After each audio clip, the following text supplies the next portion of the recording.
Somos la voz de un pueblo.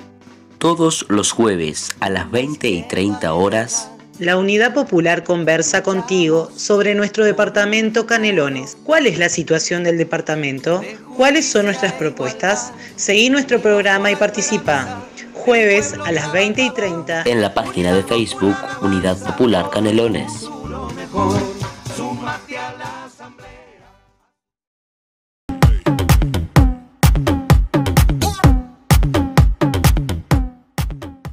Muy buenas tardes para todos, Emiliano, compañeros. Un gusto de volver a acompañarlos después de tanto tiempo por esta pandemia que tanto nos complicó a todos y que nos tuvo tan alejados del fútbol. Bueno, ahora de a poquito el fútbol empieza a retornar en las diferentes ligas del mundo, primero que nada en Europa y ahora en muy poquito también aquí en nuestro país. No tanto así en las otras ligas de América, donde aún sigue bastante complicado. No es el caso de Paraguay, no es el caso de alguna otra liga, pero sí es el caso de Argentina y Brasil, por ejemplo. Un Brasil que intentó volver a empezar con el fútbol y se dieron cuenta de que realmente no era momento dada la situación que estaba viviendo y tuvieron que poner la marcha atrás. Lo cierto es que en nuestro país hoy se da comienzo a la segunda fase que permite los trabajos con pelota en grupos reducidos. La Mutual de Jugadores Profesionales pidió para acelerar el proceso y ya acercar un poquito más la fase 3, empezar a entrenar un poco más dada la buena evolución del COVID, sin ser por el caso de 33, principalmente aquí en la capital, en Montevideo. Por eso es que entonces pide la Mutual que se acelere el proceso y se pueda jugar ya la tercera fase un poquito antes, se pueda adelantar para que puedan entrenar un poco más el deporte como lo que es, como un deporte colectivo, sin tener que reducirse a pequeños grupos para poder entrenar. En principio, el reinicio del fútbol sería para el 1 de agosto, esto es lo que espera la Mutual y lo que esperan también los clubes que integran hoy la primera división. La Secretaría de Turismo había establecido como primera fecha el 15 de agosto, pero seguramente se llegue a un acuerdo para que el 1 se reanude el fútbol y el 2 ya tengamos el primer clásico del fútbol, si no me equivoco, uno de los primeros, si no el primero, sin público de la historia, porque vamos a tener un estadio centenario prácticamente vacío, solo con algún periodista y algún dirigente. Después va a estar vacío, va a ser una situación realmente muy extraña, pero lo cierto es que Nacional en este momento ya está vendiendo entradas que son claramente simbólicas, pero que le van a permitir al hincha tricolor estar de alguna manera en la tribuna, porque va a imprimir en grandes lonas imágenes con las caras de los diferentes hinchas que deseen colaborar con la institución y de esta manera estar presente en el estadio y después pasar a ser parte del Parque Central, porque estas imágenes también van a pasar al parque para formar parte de alguna de las paredes de la institución. Por el lado de Peñarol no se quiso acompañar esta movida, se está promoviendo una movida que es para recaudar fondos para colaborar con la reconstrucción del coronavirus. También se venden unas entradas simbólicas, pero con el fin de recaudar prefirió el equipo carbonero no unirse a esta movida de Nacional, que Nacional lo había invitado en un principio a ser parte de que incluyera a sus hinchas y pudiera así vender entradas simbólicas y también tener las lonas con los hinchas incluidos en las distintas tribunas carboneras. Yendo a lo estrictamente futbolístico en nuestro país, en Peñarol varias novedades. 3 futbolistas ya no van a continuar en el Mirasol para esta segunda mitad del año.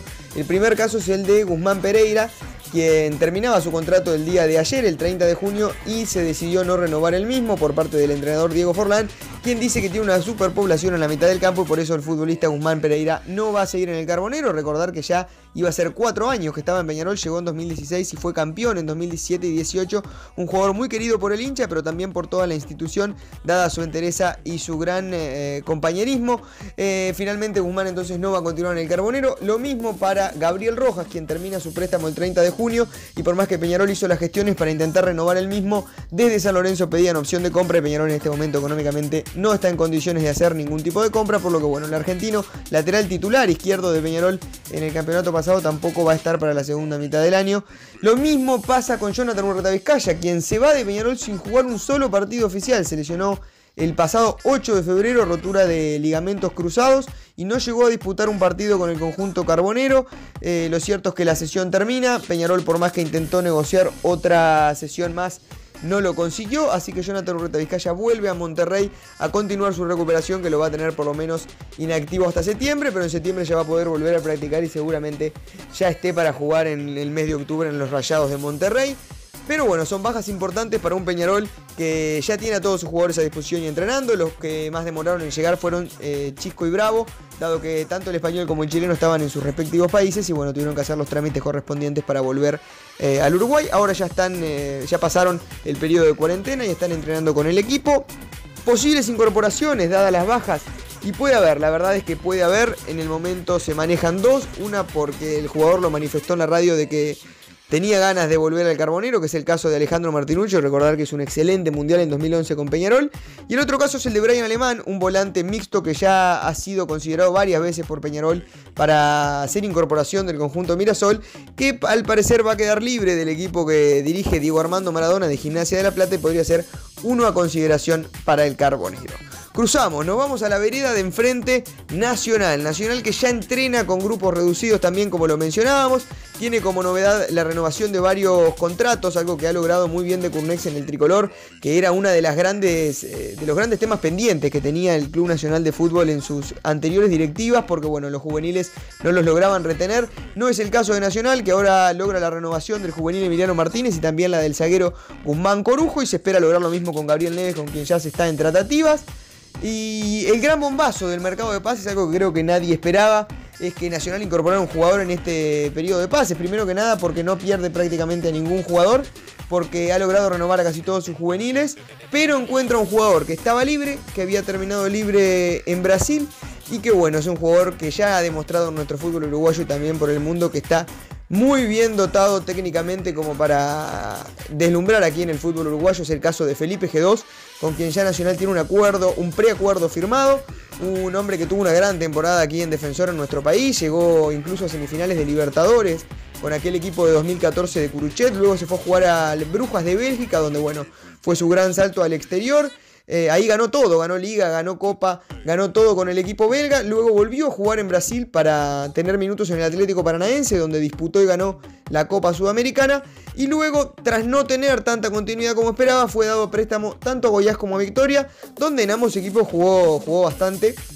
Y bueno, va entonces ahora a venir a desembarcar en el tricolor. Una de las dudas era su estado físico, porque el jugador no juega desde desde noviembre del año pasado y ya son varios meses de inactividad. Pero bueno, comparando con la situación actual de casi todos los jugadores, dado el coronavirus, creo que va a estar a la par. Así que bueno, en estos días va a estar llegando Felipe G2, quien también había sido contactado con Defensor, pero bueno, finalmente, obviamente, desde lo económico y también desde lo deportivo, Nacional tiene un incentivo mayor, así que bueno, Felipe va a llegar y se va a sumar al tricolor.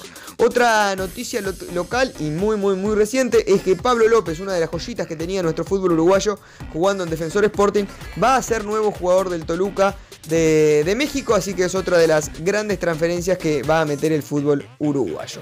Saliendo un poco del fútbol uruguayo, recordando que ya todos los equipos volvieron a entrenar, nombramos qué está pasando un poquito en el mundo. Ya dijimos que las ligas habían vuelto. Yo creo que lo más destacable es lo que está pasando en cuanto a pases por Cavani, porque ha quedado libre del Paris Saint-Germain, y obviamente un jugador libre es siempre atractivo, y más cuando es del nivel de Cavani. Parece ser que no va a ser el Atlético de Madrid por el momento. Suena su retorno a Italia. Tanto Napoli como Roma se pelean por el delantero uruguayo, así que bueno, habrá que ver dónde termina desembarcando Cavani.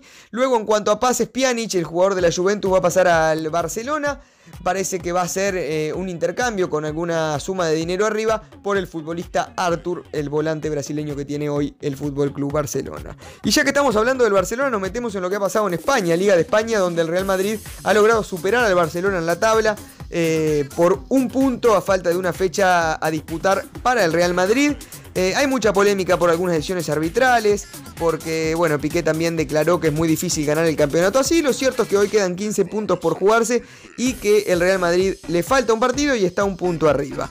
Dentro de las buenas noticias que hay para el Barcelona, más allá de obviamente esta situación en la tabla, es la vuelta de Suárez, quien volvió a convertir, volvió a jugar para el Barcelona. Recordamos que venía de una larga lesión que nos iba a mantener sin el uruguayo para las eliminatorias, pero que finalmente nos da la oportunidad de recuperarlos. Y también al Barcelona, que bueno, ya volvió y se despachó con 2 goles en el primer partido que Quique Setién lo puso como titular. Luego, repasando las otras ligas del mundo, lo más destacable es que ya se han reintegrado casi todas, se reiniciaron todas las ligas alrededor del mundo. Las principales europeas todas están disputando ya sus juegos. El Liverpool es el flamante campeón de la Premier League después de 30 años ha logrado este título, un título más que merecido para el equipo de Klopp, que sin duda es el equipo que tiene mejor fútbol en el mundo y que tiene a los mejores jugadores, porque si tengo que armar una plantilla de los 11 mejores del mundo, yo creo que por lo menos 7 u 8 salen de este Liverpool de Klopp, que ha hecho un gran trabajo y se consagra campeón muchísimas fechas antes de terminar el campeonato, algo más que destacado para lo que es para mí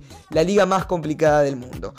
Finalmente, Liga de Italia, recordar que hay un campeón para la Copa, que es el equipo de Napoli, que venció a la Juventus por tiros de penal, y que bueno, es el flamante campeón entonces de la Copa Italiana, una Copa Italiana que se va a quedar en el equipo de Napoli y que tiene también en este país la disputa de la Serie A más que activa ya hace bastantes días. Esto en cuanto a lo que es las noticias del ámbito local y también del internacional, un breve raconto de lo que está pasando hoy en día y también de lo que va a pasar próximamente cuando vuelva al fútbol uruguayo. Seguramente en unas semanitas vamos a estar comentando esos detalles con ustedes, así que bueno, saludarlos y agradecerles como siempre por estos minutos.